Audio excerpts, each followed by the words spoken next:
एक तो बन्नू में अटैक है जिसकी जितनी भी सख्त अल्फाज में मजम्मत की जाए उतनी कम है, और इस मामले में ना कोई सियासत होनी चाहिए, ना ये मेरी सोच क्या है और किसी और की सोच क्या है।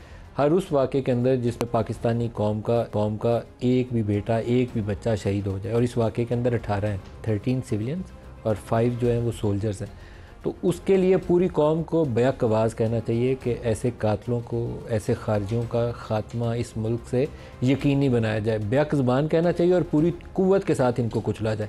और जिन लोगों ने इनके मामले में नरमी माजी में पैदा की या अभी जिनके दिल में इनके लिए सॉफ्ट कॉर्नर है, उनके ख़िलाफ़ भी आवाज़ उठानी चाहिए।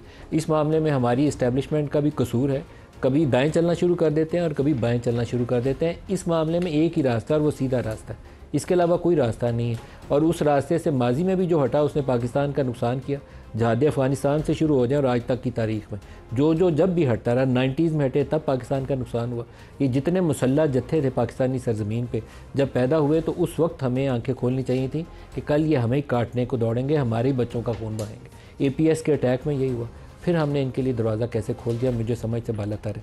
लेकिन इसकी पुरज़ोर मज़म्मत भी करें और पूरी क़ुव्वत के साथ सिविल और मिलिट्री लीडरशिप जो है पूरी कौम को उनके पीछे खड़ा होना चाहिए और एक ही आवाज़ उठानी चाहिए कि इन मुल्क दुश्मनों का पाकिस्तानी सरज़मीन से ख़ात्मा यकीनी बनाया जाए।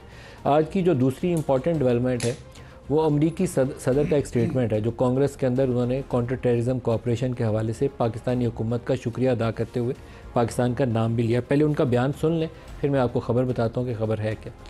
Tonight I am pleased to have just apprehended the top terrorist responsible for that atrocity, and he is right now on his way here to face the swift sword of American justice.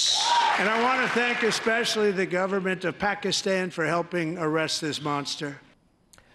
26 अगस्त 2021 में जब अमेरिकी फ़ौजें अफ़गानिस्तान से निकल रही थी तो Kabul airport के बाहर एक सुसाइड अटैक हुआ था जिसमें 13 अमेरिकी फ़ौजी उसमें मारे गए थे और काफ़ी बड़ी तादाद में, आई थिंक कोई 150 और 160 के करीब नंबर है जो अफ़गान शहरी उस वाक़े के अंदर शहीद हो गए थे। ये वो शख्स है जो इस वाक़े के अंदर बॉम्बिंग का, जिसके ऊपर मेन इल्ज़ाम है कि इसी ने वो बॉम्बिंग करवाई थी और ये सारे प्लान का मास्टर हेड या जो भी कह लें इसका सुपरवाइज़ करने वाला था इस पूरे प्रोसेस को। पाकिस्तानी इंटेलिजेंस एजेंसीज़ ने पाकिस्तान अफ़गानिस्तान बॉर्डर एरियाज़ पे अमेरिकी इंटेलिजेंस की दी हुई इतला के ऊपर एक कार्रवाई करते हुए इसको गिरफ़्तार किया और अब इसको अमेरिका के हवाले किया जा रहा है। तो उससे एक कॉपरेशन का वो बाब जो पिछले कई सालों से बंद हो चुका था, 3-4 सालों से, जब से ख़ास तौर पर वो अफ़गान सरज़मीन से अमेरिकी फ़ौजों का इनखला हुआ था तो एक मिसट्रस्ट वाला एलिमेंट आ गया था। यहाँ से हमारे उस वक्त के DGISI एक काबुल बहुत 5 स्टार होटल के अंदर जाके चाय का कप पी के कह रहे थे कि सब कुछ हमारे काबू में। तो अमरीकियों ने उसका मतलब ये लिया था कि ये जो अफ़गान तालिबान का जितना राइज़ है और काबुल के ऊपर कब्ज़ा है इसके अंदर हमारी कोई कार्रवाई शामिल है।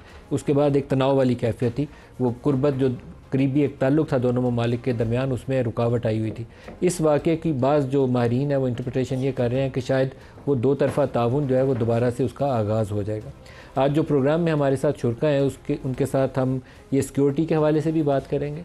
और आज एक इंटरेस्टिंग डेवलपमेंट ये हुई है कि इमरान खान ने अपने वकला का जो पैनल था, इमरान खान और बुशरा बीबी, उनको ये कहते हुए, नो ट्रस्ट करते हुए उन्होंने कहा कि मुझे प्रोफेशनल वकील चाहिए, आपकी ज़रूरत नहीं है, नए वकील ला के दें। उन वकीलों के साथ अपना ताल्लुक़ जो अभी तक थे वो ख़ात्मा कर दिया। वो क्या हुआ और कैसे हुआ और आइंदा क्या होगा उसके ऊपर भी बात करेंगे। उसके साथ मेहमान है आज मुस्तफ़ा नवाज़ खोखर साहब, सीनियर सियासतदान हैं, फैसल चौधरी साहब एडवोकेट हैं सुप्रीम कोर्ट के, और इसके अलावा बैरिस्टर दानियाल चौधरी साहब हैं, पार्लिमानी सेक्रेटरी इत्तलात हैं। सबको प्रोग्राम में खुशामदीद कहते हैं। दानियाल चौधरी साहब सबसे पहले, दानियाल चौधरी साहब हमारे साथ नहीं है अभी, दानियाल चौधरी साहब आते हैं तो उनसे फिर ये अमरीकी जो रिएक्शन है उसके ऊपर बात करेंगे। मुस्तफ़ा साहब पहले ये बन्नू वाले वाक़े से आपसे रिएक्शन ले लें। इस वाक़े को, जब भी कोई वाक़या होता है तो एक तकलीफ़ आती है, मैं उस वक्त फिर सवाल उठाता हूँ कि हम माजी की गलतियों से सीखते हुए कम से कम अभी ये तहिया कर लें कि हमने कभी दरवाज़ा खोलने का सिलसिला बंद कर देना है हमेशा के लिए। क्या इसके ऊपर कुछ ज़रूरत नहीं है, हमें पूरी कौम को यकजहती के साथ एक स्ट्रेटजी बनाए? जी शुक्रिया मलिक साहब, आपने इब्तदाइये में 2 स्टेटमेंट्स दिखाई। एक तो आपने बन्नू वाले इशू को भी कवर किया और फिर जो प्रेसिडेंट ट्रंप की स्टेटमेंट है, एक जो दहशतगर्द पकड़ा गया उस हवाले से। देखिए, कौमें जब उनके कोई शहरी सिटीजन्स दहशतगर्दी के हमले में मार दिए जाएं तो फिर वो अपने दुश्मनों को भूलती नहीं है। अमेरिका इस रीजन से निकल चुका है, जहनी तौर पे भी उसका मेंटल चेकआउट भी इस रीजन से हो चुका है, लेकिन अभी भी जिन्होंने उसके शहरियों पे हमला किया, उसके फौजियों पे हमला किया, प्रेसिडेंट ट्रंप ने और अमेरिकन एडमिनिस्ट्रेशन ने मेक श्योर किया कि वो शख्स जो है वो पकड़ा जाए। हमारे यहाँ बदकिस्मती से रवायत ये रही कि हम ने बड़ी कुर्बानियां दी इस दहशतगर्दी के खिलाफ जंग में, और एक लातादाद जितने हमारे ऑपरेशंस हुए, उन ऑपरेशंस में जिस बहादुरी से 1 लाख के करीब तादाद हो चुकी है जो 9/11 के बाद पाकिस्तानियों की शहादतें हुई। जी बिल्कुल, और फौजियों की जो शहादतें हैं वो 65 और 71 की जंग से ज़्यादा है। और उसके बावजूद मलिक साहब हैरानगी होती थी जब हम ये गुफ्तगू सुनते थे कि जनाब बैठ जाएं, जनाब बैठकर इन दहशतगर्दों के साथ बातचीत कर लें। हमने उनकी टीवियों के ऊपर इंटरव्यू भी चलते हुए देखे।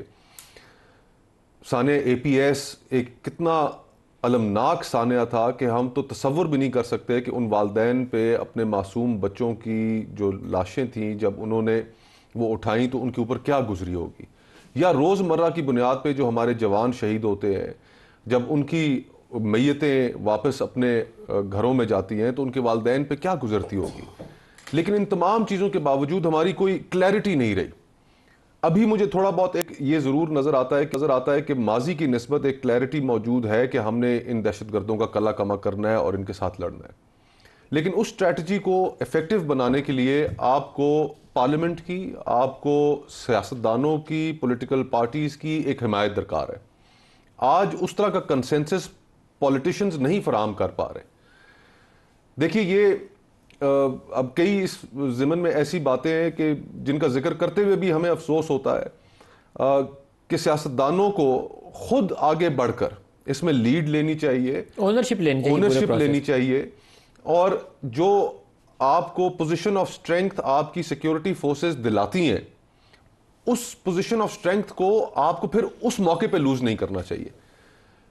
हमारी पॉलिसीज़ के अंदर नो डाउट कि बहुत कॉन्ट्रडिक्शंस रही कि एक तरफ हम तालिबान की हिमायत का इल्ज़ाम पूरी दुनिया से अपने सर पर लेते रहे, साथ ही साथ फिर जब उनकी हुकूमत वहाँ पर आ गई अफ़गानिस्तान में तो हमने देखा कि वही तालिबान जिनकी वजह से पाकिस्तान ने इतना इल्ज़ाम उठाया, वही तालिबान आज वहाँ पर तहरीके तालिबान को, TTP को पनाह दिए हुए हैं। TTP वहीं से बेसिस बनाकर पाकिस्तान के ऊपर हमले भी करती है, हमारे जवान भी जितने हमले पिछले महीनों में पाकिस्तान में हुए हैं 1 साल के अंदर, सबका बेस उधर है। जी हाँ, और वो अब एक, और इसमें फिर अब जब इसकी इतनी डायमेंशंस है मलिक साहब कि जब दोहा एग्रीमेंट हो रहा था, उस दोहा एग्रीमेंट के अंदर हमें मेक श्योर करना चाहिए था कि ये चीज़ लिखी जाती कि अफगान सरजमीन कोई दहशतगर्द तंजीम पाकिस्तान के खिलाफ या खित्ते के किसी और मुल्क के खिलाफ इस्तेमाल नहीं करेगी। उसका कोई प्रैक्टिकल मैकेनिज्म होना चाहिए। अब देखें ना,